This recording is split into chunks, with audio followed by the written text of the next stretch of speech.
안녕하세요. 스튜디오 프레드의 프레드군입니다. 여러분들하고 제 17강, 그 7번째 프린트물 복습을 진행하고 있습니다.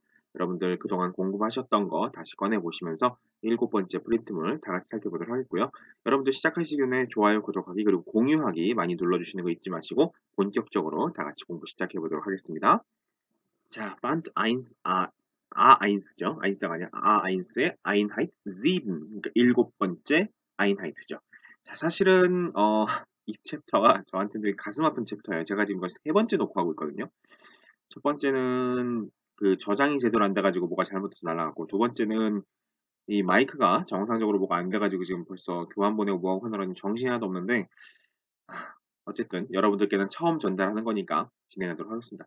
자, 여기 제목은 요거였죠. 베호프 해가지고 요 부분이 조금 발음이 어려울 수 있는데, 특히나 요거 에르 발음 때문에 여러분들이 많이 헷갈려 하세요. 얘를 도대체 어떻게 해야 되느냐.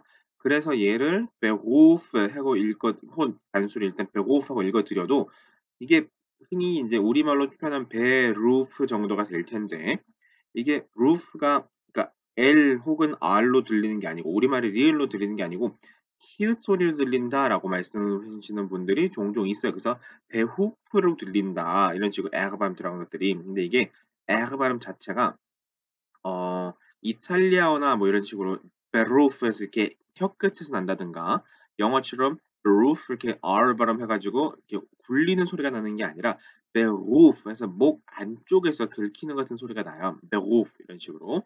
그러다 보니까 이게 이 소리에 익숙지 않으신 분들이 듣기에 따라서는 베호프 이런 식으로 들리는 것처럼 그렇게 느껴질 수가 있거든요. 그러나 발음은 베호프에서 베루, 목 안쪽에서 나는 에르 발음이라는 걸 기억을 하시면 좋겠습니다. 베호프, 그러니까 직업들이죠. 직업들. 자, 제목을 보니까 그 밑에 Wie heißt der Beruf? 어떤 직업을 말하는 것이냐. Lesen Sie den Text und kreuzen Sie an 하고 되어 있죠. 여기서도 kreuzen Sie an, kreuzen, R, kreuzen 요 발음들. kreuz 그냥 단순하게 kreuzen 하는 거하고 kreuzen 하는 건 좀 다르죠. 요 발음 좀 주의하셨으면 좋겠고. 자, kreuzen Sie an 하고 나온 요걸 보는 순간 이제 더 이상 우리 고민할 필요 없죠. 원형이 뭐라고요? an kreuzen이죠. an kreuzen 뜻은 뭐였죠? 이제 모르시면 안 되는데, 요렇게 어떤 그 체크박스가 했을 때 체크하는 거. 자, 우리는 요런 식으로 하지만 독일에서는 어떻게 한다고요? 요렇게 네모가 있으면 이렇게 그어서 체크를 한다. 이게 그래서 선택했다라는 뜻이다. 요거 말씀드렸었죠. 우리나라에서 요렇게 쓰면 그거 체크 안 한 걸로, 잘못해서 지우는 걸로 이렇게 보이기 쉬운데, 독일에서는 요게 선택했다는 뜻입니다. 제가 그래서 한국 와 가지고 처음에 그 구청에 가 가지고 뭘 신청을 하는데 저 선택지에다 전부 X를 그었어요. 그래서 나중에 뭐냐고, 그래서 잘못 그은 거냐 그랬더니 아 미안해서 다시 말씀드렸었거든요. 그게 제가 고른 것들이라고. 고런 차이가 생길 수가 있겠죠. 자, 어쨌든 간에 안코이즌, 얘가 특징이 뭐예요? 생긴 걸로 봤을 때도 특징이 뭐가 있죠? 안코이즌, 요 녀석이 떨어져 나가서 문장의 맨 뒤로 간다 이렇게 말씀을 드렸을 거예요. 그래서 얘를 갖다가 흔히 분리전철이다라는 표현을 썼었고, 이 단어를 가리켜서 분리동사다라는 표현을 썼어요. 그래서 독일어에서 나타나는 굉장히 독특한 현상이고, 원형은 그래서 안크로이츠지만 실제로 쓸 때 이런 식으로 크로이츠지 안 하고 이 안이라고 하는 분리전철이 떨어져 나가는 이런 기현상을 보인다라고 말씀을 드렸을 거예요. 얘에 대해서는 이제 좀 이따가 다시 한번 말씀을 드릴 건데, 요런 동사가 있다라는 걸 주의 깊게 머릿속에 기억해 두시면 좋겠죠. 자, 밑에 있는 뭐 파켓보트라든가 슈트라센바hn파거 요런 것들은 우리가 이미 지난 7강 할 때 다 봤던 내용이니까 추가적인 설명은 더하지 않을 거고요. 밑에 Mein Traumberuf라고 나와 있네요. 자, Traumberuf, Mein Traumberuf, 이것도 설명은 드리긴 했는데 다시 한번 좀 보여드리자면, 자, Traum이라는 것 자체가 뭐죠? Traum, 요거 자체 뜻이 Traum, 요거는 꿈이죠. 꿈, Traum. 꿈인데 여기다가 Beruf 해서 직업을 붙여요. 그럼 뭐예요? 꿈의 직업이 되겠죠? 그럼 뭐예요? 가장 이상적인 직업. 내가 가장 추구하고자 하는 직업. 요런 걸 가졌으면 좋겠다라고 하는 그게 있을 거예요. 그걸 Traumberuf라고 합니다. 자, 근데 요거를 꼭 Beruf만 쓸 수 있냐? 그건 아니에요. 예를 들면 Traumfrau라고 하면 뭐가 되느냐? Frau가 뭐죠? Frau? 여자가 되는, 여성, 여자. 그러다 보니까 이게 Frau는 아내라는 뜻도 있거든요. 그래서 deine Frau라고 말하면 너의 여자, 그러니까 너의 아내, 요렇게 부르는 표현인데, Traumfrau 했을 때는 이상형이죠. 여자 이상형. 꿈에 그리던 여자. 그래서 예를 들면 뭐 누가 있을까요? 뭐 딱히 생각나는 이름이 없는데 뭐 김유정 씨 같은 경우 예를 들면 트라움프라우라고 할 수 있겠죠 누군가한테는. 혹은 반대로 여성분들에게는 트라움만도 있을 수 있죠. 트라움만도 있을 수 있죠. 예를 들면 뭐 박보검이 예를 들면 나의 트라움만이다. 나의 남자 이상형이다. 요런 식으로 할 때 트라움만, 트라움프라우를 할 수 있는데 요걸 보는 순간 성을 어떻게 결정해야 될까요? 바로 독일은 합성명사 기준을 어떻게 한다 그랬죠? 두 번째 혹은 맨 마지막에 그러니까 두 번째라고 하는 건 단어가 두 개 합쳐졌을 때 얘기예요. 맨 마지막에 오는 그 명사를 기준으로 그 전체 합성명사의 성을 결정한다 그랬죠. 그러니까 얘는 der Traum만일 거고 얘는 die Traumfrau일 거고 요런 식으로 결정을 하게 되어 있으니까 어떤 식으로 합쳐도 여러분들은 성을 파악하실 수가 있겠죠. 이제 사전을 찾을 때도 예를 들면 트라움만, 트라움프가 이런 표현들이 안 나올 수도 있어요. 경우에 따라서는 합성명사는. 그럴 때는 맨 뒤에 있는 단어를 찾아서 그 성을 결정하시면 됩니다라는 거. 그리고 예를 들어서 하나 더 해봅시다. 어디 펜션에 놀러 갔어요. 그랬는데 와 펜션이 너무 좋은 거야. 막 2층 집에다가 발코니도 있고 한쪽에는 호수도 있고 그리고 바로 앞에 뭐 드넓은 완전히 그 대평원이 펼쳐져 있고 시설도 너무 좋아요. 그럴 때 보면서 '아 나 이 집 진짜 살고 싶다. 이 집 갖고 싶다. 여기는 완전히 내가 꿈에 그리던 그런 집이야.' 예를 들면 Traumhaus 요런 식으로 쓸 수도 있겠죠. 이건 하우스가 das니까 das Traumhaus겠죠. Traumhaus. 자 그럼 이 복수형도 만들어 볼까요? 얘를 기준으로 하면 되겠죠? 그럼 복수형 어떻게 하면 돼요? 하우스의 복수형 어떻게 쓰죠? das Haus의 복수형 어떻게 쓰죠? 기억나시나요? Häuser였죠. Häuser. 그래서 이때는 die Traumhäuser 요렇게 쓰면 되겠죠.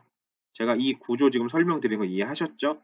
제가 독일어 문법 썸타기 하는 동안에 수없이 단수 복수부터 시작해서 이런 것들 말씀드렸던 것들을 실제로 만들어 보는 그런 시간들이니까 다시 한번 이 시간들을 그 기억을 떠올려 보시면서 되새겨 보시면 좋겠습니다. 자, 그렇게 해놓고 밑에 Ich lebe in Bonn. 자, Ich lebe in Bonn. 나는 본에 살아요. 근데 어디 어디 삽니다라는 표현 쓸 때 제가 또 알려드렸던 게 있었죠. 뭐였죠? 바로 wohnen이었죠. Ich wohnen 해놓고도 Ich wohne in Bonn 해도 되고 Ich lebe in Bonn 해도 되고 Bonn 같은 경우는 그 동서독이 갈라져 있었을 때 그때 서독의 임시 수도였죠. 그래서 나는 본에 살아요. 노르텐웨스트팔렌주에 있는 굉장히 예쁜 도시 중에 하나예요, 나름.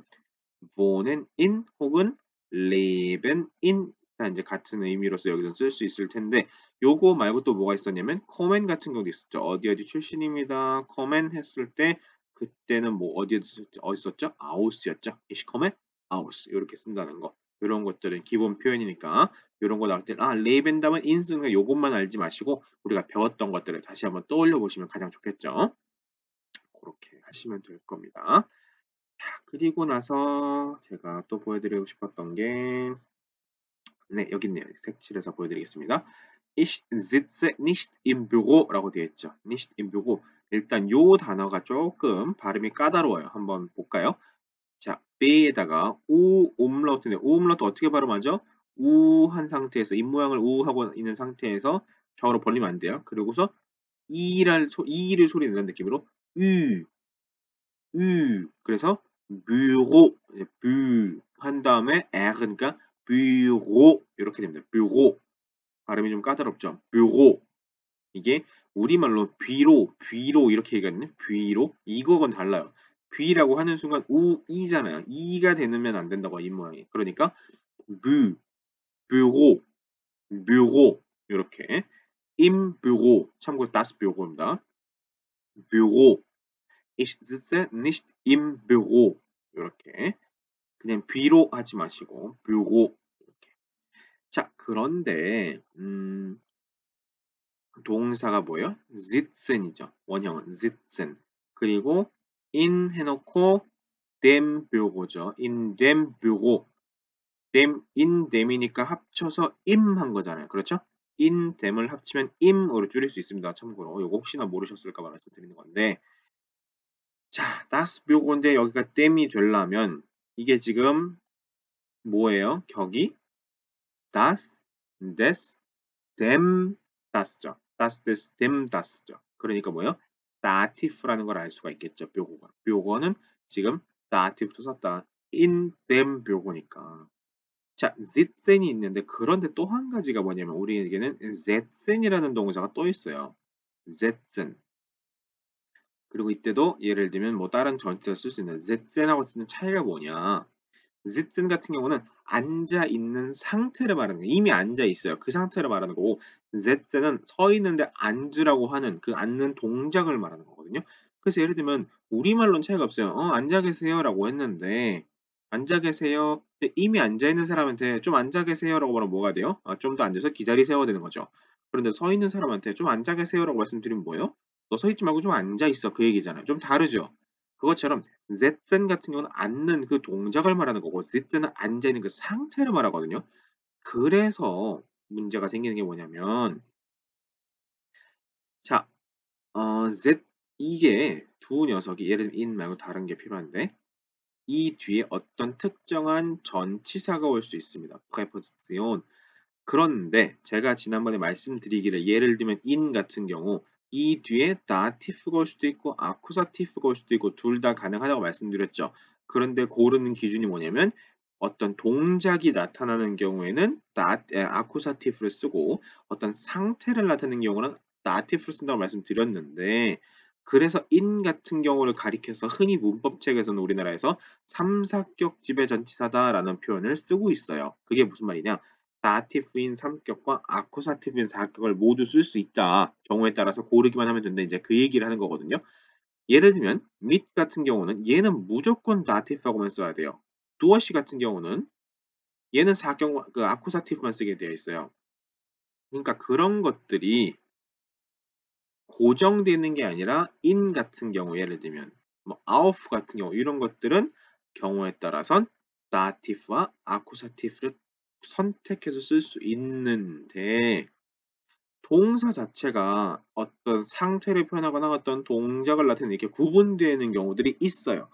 예를 들면 이거 말고도 또 뭐가 있었죠? 우리가 지난번에 예전에 따라갈 때 봤던 liegen 어디 어디에 놓여 있다라는 표현이었죠.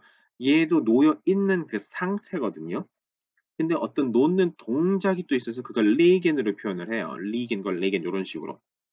그래서 얘네들 이런 종류의 동사들 다음에 어떤 흔히 말하는 삼사격 지배 전치사가 등장하는 경우에 상태일 때는 dative 이렇게 동작일 때는 accusative를 가지고 표현을 해주더라. 그래서 sitzen이 나왔고 in이라고 하는 그 dative, accusative를 모두 쓸 수 있는 전치사가 나왔는데 이 녀석 앞에 있는 동사가 앉아 있는 상태이기 때문에 in 다음에 them 해서 dative로 표현을 한 준 겁니다. 이런 식으로 순서대로. 이해되시나요? 조금 어렵죠. 이 설명 자체가. 그래서 요렇게 보시면 될 거예요. 동사가 상태냐 동작이냐를 보시고 요렇게 짝을 이루는 sitzen, setzen, liegen, legen 요런 것들 나왔을 때 상태냐 동작이냐를 생각하시고 그 다음에 나온 어떤 특정 전치사가 dative를 필요로 하느냐 accusative를 필요로 하느냐 모두 쓸 수 있느냐를 이제 판별하신 다음에 정을 결정하시면 된다. 물론 이거는 이거에 대한 집중적인 연습은 다음 단계 가서 할 거예요. 지금 다 할 수는 없으니까. 근데 일단은 요런 게 존재하는구나 정도로만 생각을 하고 계셔도 될 것 같습니다. 요거에 대해서는 제가 분명히 그 상급 단계 혹은 중상급 단계의 문법을 다룰 때 직접 말씀을 드릴 거예요. 그렇게 보시면 될 것 같고 그래도 일단 ich sitze im Büro, nicht im Büro니까 뭐예요?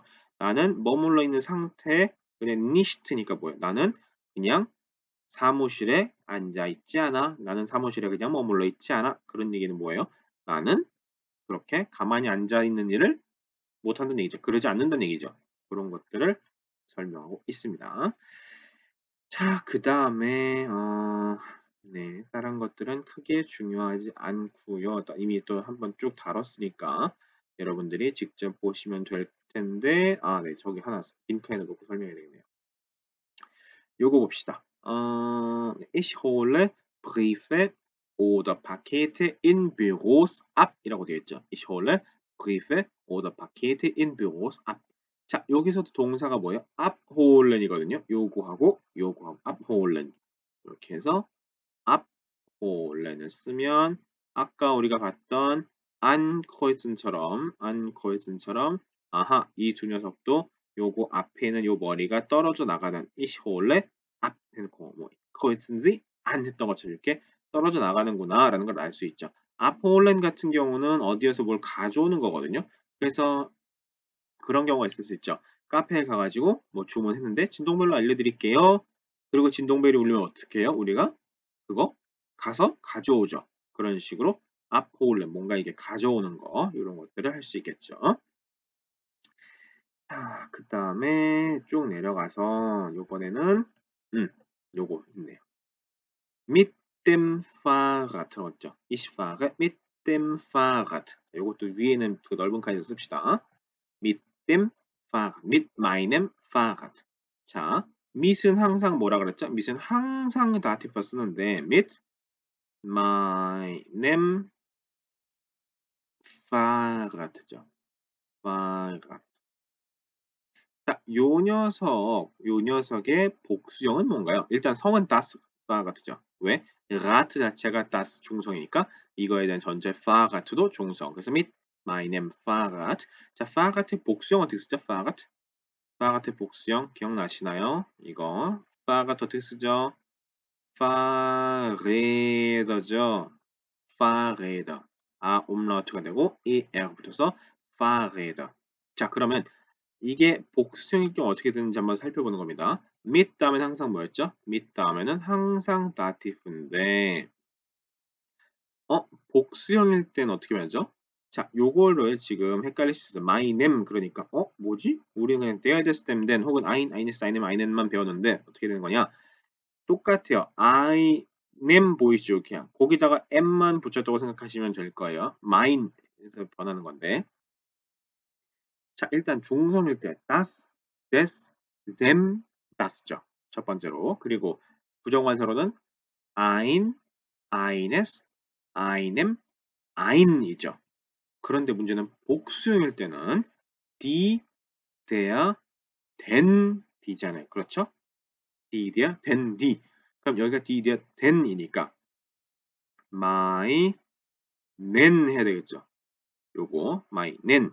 그래서 복수형을 만들면 원래 단수일 때 mit meinem Fahrrad이었는데 복수형이 되면 mit meinen Fahrräder가 된다. 요렇게 바꿔주시면 되겠죠. 하고 안심하실까 봐 요걸 말씀드리는 거예요. 왜 뭐가 잘못됐을까요? mit meinem Fahrrad에서 mit meinem Fahrrad, mit meinen Fahrräder 뭐가 잘못됐을까요? 항상 흔히 복수 삼격 플루랄 다티프를 만들 때는 여기에 있는 이 명사의 끄트머리도 n을 꼭 체크해 줘야 된다라는 걸 제가 수없이 강조드렸어요. 이게 굉장히 많이 실수하거나 틀리는 부분이거든요.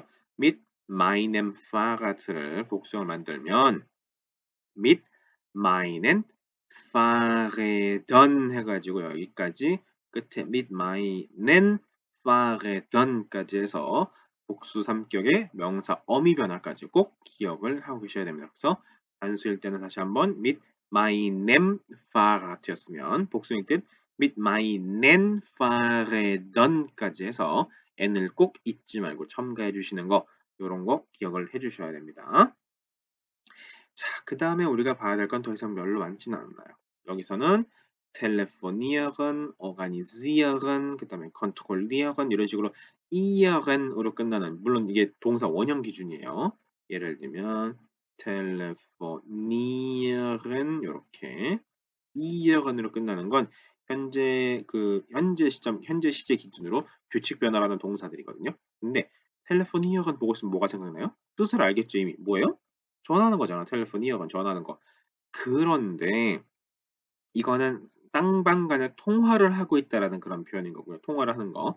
내가 누군가한테 전화를 걸 수 있죠. 그럴 때는 또 쓰는 표현이 anrufen입니다. anrufen. anrufen 아니에요. anrufen.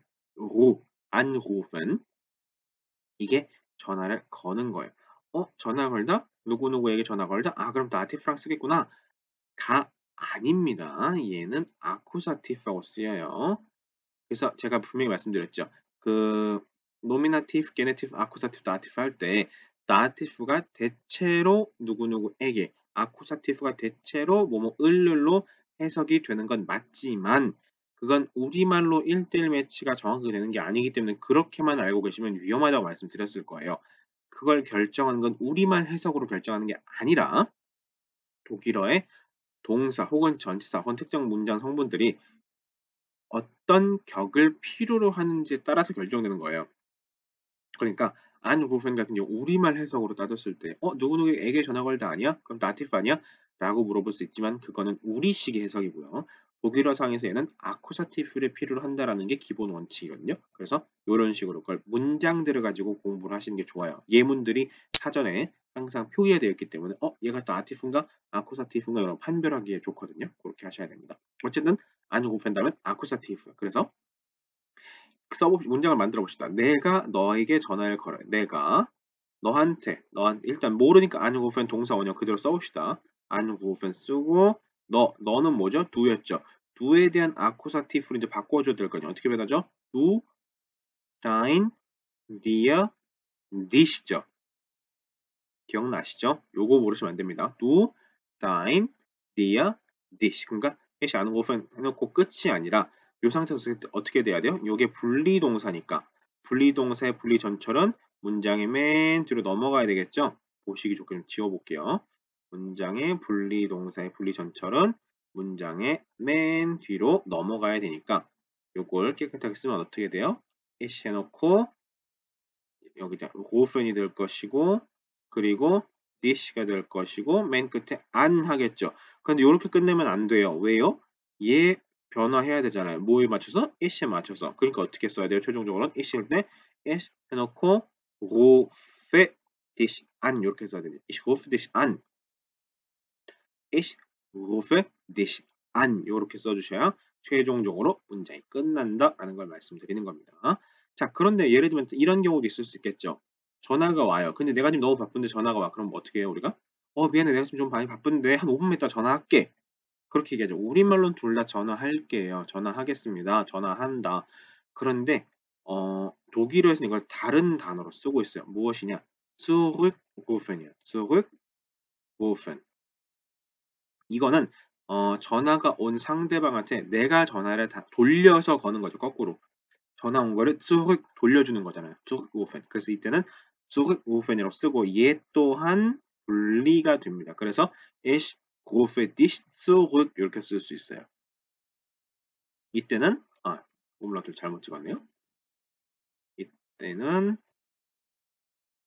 zurück 해서 내가 너한테 전화 걸게. 이미 온 거에 대한 회신으로 내가 전화 걸게 라고 할 때는 zurückrufen도 쓸 수 있다라는 것까지 말씀을 드릴게요.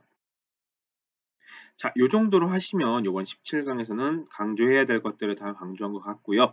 그리고 여러분들 혹시나 다른 것들 보시면서 더 이상 여기서 이제 말씀드렸죠. 구문이나 단어성으로 모르는 게 나오면 안 된다. 여기서 보시다가 혹시나 궁금한 게 있으시면 언제든지 꼭 질문을 하시고 댓글로 주셔야 되고 뭐 그 페이스북에서 주셔야 되니까 꼭 질문하시고요. 질문 안 하고 모르는 채 넘어가는 게 가장 안 좋은 거예요.